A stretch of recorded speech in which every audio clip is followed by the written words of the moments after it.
Welcome back to part 9 of fact-checking Robert F. Kennedy Jr. from the presidential debate. Now, Trump and Biden were talking about January 6th, which kind of led Kennedy down a rabbit hole talking about the Constitution. So that's what this portion is all about. I'm going to roll the clip and fact-check at the end. Okay, well, January 6th obviously doesn't apply to you, but when would you bring in the National Guard? Well, let me comment on what they were saying. I don't know if President Trump obstructed the orderly transition of power, which is one of the keystones of American democracy, and if he did, and he should be punished for it. He should be held accountable. But to me, there's a larger issue, which is that both these presidents swore to uphold the Constitution. They're both wearing American flag pins on their vests, on their lapels. That's easy to do. That's an accessory. That's an accoutrement. It is it's a badge of patriotism. But real patriotism means protecting the United States Constitution. And both of them subverted the right to free speech, the most important right. President Biden, 37 hours after he took the oath of office, was ordering social media sites to censor his political opponents. I'm not just talking about me, and I'm not just talking about COVID, but on all kinds of issues like Ukraine, et cetera. This has never happened in American history. He opened a portal. The FBI, the CIA, CISA, NIH, DHS, the IRS, and other agencies to go in and tamper with social media sites to take out things that were not politically palatable. They violated freedom of worship, the two of them, by shutting down every church in this country with no scientific citation.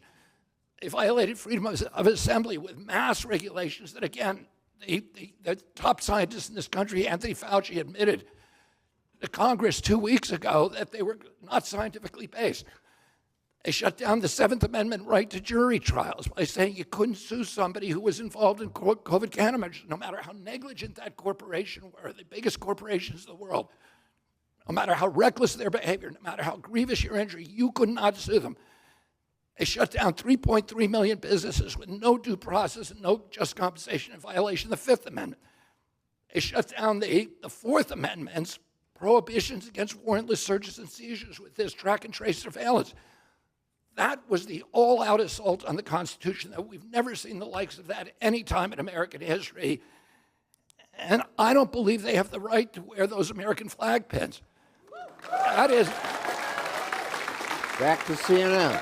Here's the first thing he said. He said President Biden, 37 hours after he took the oath of office, was ordering social media sites to censor his political opponents. He opened a portal to the FBI, the CIA, CISA, NIH, DHS, and IRS, and other agencies to go in and tamper with social media sites and take out things that were not politically palatable. This is true, and it is very well documented. There's a 100-page congressional report, and then there was a Supreme Court case that had like 20,000 pages of evidence of all of this. Now, the Supreme Court dismissed the case on standing, so they never actually got to the merits of the case of whether this actually reached the level of breaking the First Amendment. So I'll let you make your own opinion about that. And here is just one email from Facebook saying that we were under pressure from the administration to take stuff down. Of course, I have that all linked on my website, but moving on to claim number 2.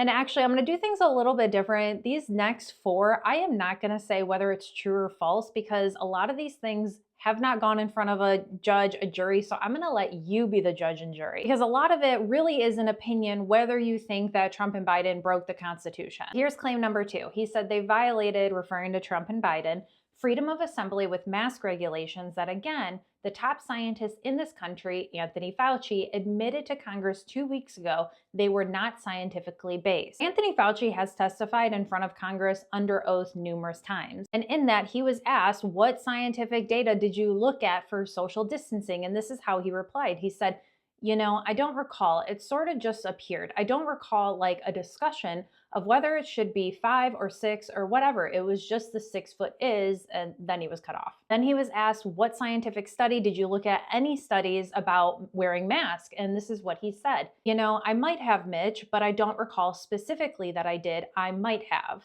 And again, Kennedy said that this was against freedom of assembly, which is the First Amendment. It says, Congress shall make no law respecting an establishment of religion or prohibiting the free exercise thereof, or abridging the freedom of speech or of the press, or the right of people peacefully to assemble and to petition the government for a redress of grievances. Next, Kennedy said they shut down 3.3 million businesses with no due process, no just compensation, a violation of the Fifth Amendment. Now, I already fact-checked the 3.3 million businesses shutting down. That is true, but this is what the Fifth Amendment says. This is just a small part of it, but it says no person shall be deprived of life, liberty, or property without due process of law, nor shall private property be taken for public use without just compensation. Moving on, this is the next thing he said.